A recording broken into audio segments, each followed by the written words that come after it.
Okay, short wheelbase T-Bird. We did, this is kind of like a project. It started, I was like real friendly with the guys in the, I guess we call it the Fox-based group at Ford in the X Garage. That's where they do all the pre-production modifications and stuff. And Art, is it Art? No, I can't remember his name. Anyway, they also did, in their group was Mustang, T-Birds, and Mark 7. So they were like way ahead of their time. They actually put an entire chassis together. Instead of welding, it was bonded. But it was like too far ahead, and the management at Ford just couldn't get their head around that one. Now it's like commonplace. But they put together a short wheelbase T-Bird just to play with, and it was pretty cool. And it actually got frowned upon by upper management, and so I kind of carried the torch from there, and we built a number of short wheelbase T-Birds, and this is one of them. This is actually a short wheelbase Super Coupe that turned into a track car. The story is with this car, I was up in Detroit on a weekend, and I met Jim Kennedy. Jim Kennedy was the manager in charge of the whole X Garage Fox group. And I brought this short wheelbase T-Bird up for him because it was going to be, I think this is Car and Driver. It was going to be in Car and Driver like the following week. So we jumped in this and met him at like a restaurant, and we drove to the proving grounds. As we were driving into the proving grounds, Neil Ressler, who was like one of the, way up guys at Ford, like way up, was driving out, and he rolled his window down, and he looked at the car front and back, looked right into Jim Kennedy and said, "I don't want to know about it," and drove away. So that was like plausible deniability. But it was a pretty cool car. We did quite a few of them. And we also did some supercharged Thunderbirds. I'm pushing buttons here, in case you're wondering. This is the article that was in Car and Driver. And this is just the first page of it, or it was the second page. And they were incredibly complimentary. Something strange that happened is they were doing like a high-speed test, because Car and Driver used the Chrysler Proving Grounds. It's like in Chelsea, Michigan. The thing blew a head gasket. I called up the guys in the Fox group, the T-Bird group, and I said, "Hey, this thing just blew a head gasket." They go, "Oh yeah, we know."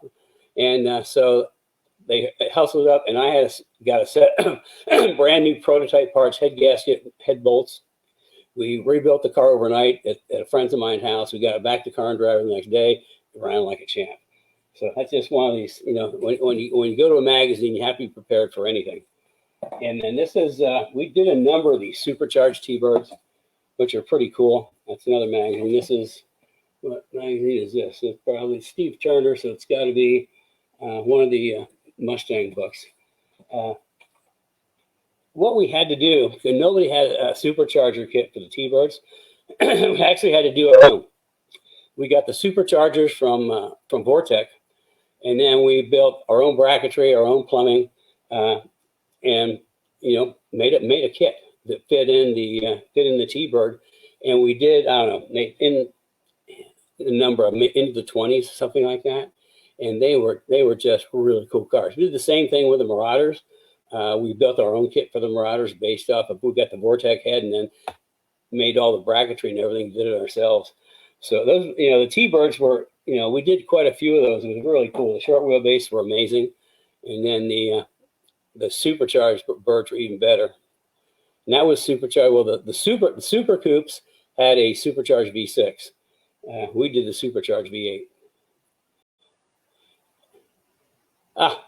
This is, it's kind of a fuzzy picture, so you can tell how long ago it was.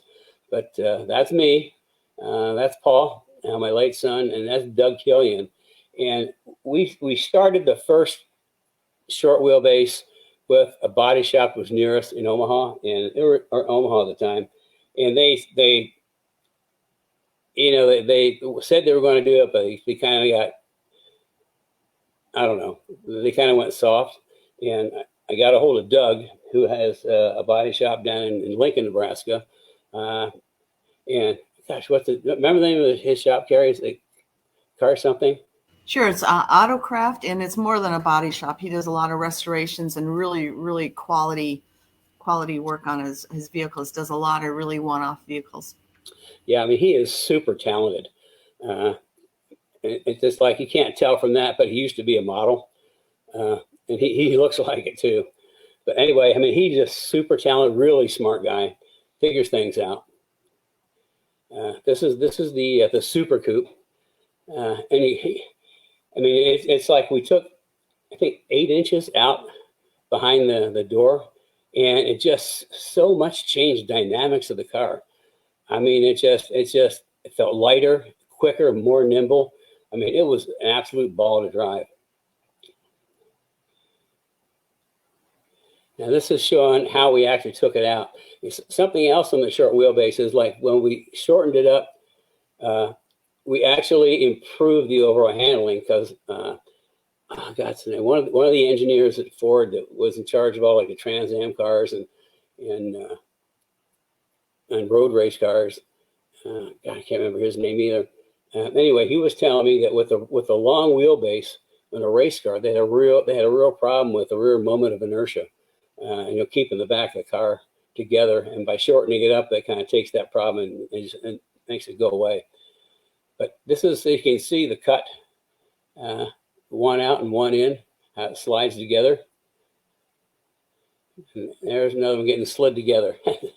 This was, I just think this was so cool, and the cars were amazing.